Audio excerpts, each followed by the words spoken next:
Hello guys, আসসালামু আলাইকুম। কেমন আছেন সবাই? আশা করি সবাই ভালো আছেন। আমি আল্লাহর মতো অনেক ভালো আছি। আজ আমি আপনাদের মাঝে শেয়ার করব অনার্স ফাইনাল ইয়ারের অ্যাকাউন্টিং থিওরি অধ্যায় নাম্বার 10 ফেয়ার ভ্যালু মেজারমেন্ট। ঠিক আছে, এই অধ্যায়ের একটা অঙ্ক আমি তোমাদের সাথে শেয়ার করব। তো চলুন শুরু করা যাক।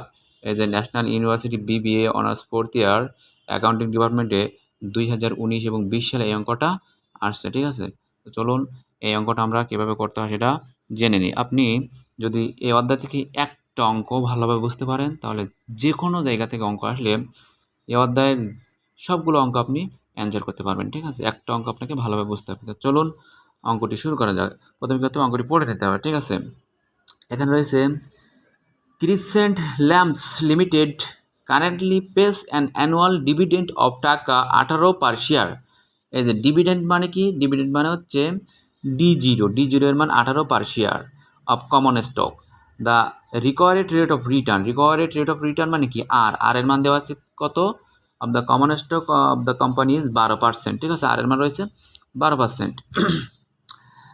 Estimate the value of the common stock under assumption that are expected to grow at an annual rate 5% for each of the next 3 year। তাহলে প্রথম থেকে শুরু করে 3 বছর পর্যন্ত এটা কি করতে হবে?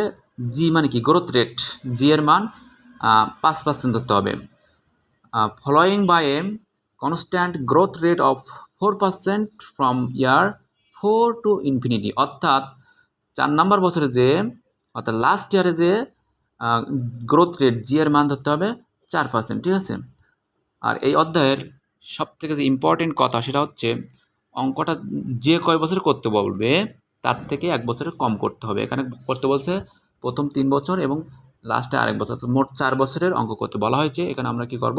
উত্তর করার জন্য মোট 3 বছর নিয়ে সমাধান করব। ঠিক আছে, তা চলুন অঙ্কটি শুরু করা যাক। এই যে প্রথমে আমি খাতায় লিখে নিয়েছি গিভেন দ্যাট। ঠিক আছে, গিভেন দ্যাট দেওয়া আছে কি? ডি জিরো সমান 18 টাকা। রিকোয়ার্ড রেট অফ রিটার্ন আর এর মান দেওয়া আছে 12%, 0.12। আর জি সমান 5%, ইউজ অফ নেক্সট 3 ইয়ার, অর্থাৎ প্রথম 3 বছরের জন্য জি এর মান হবে 5%।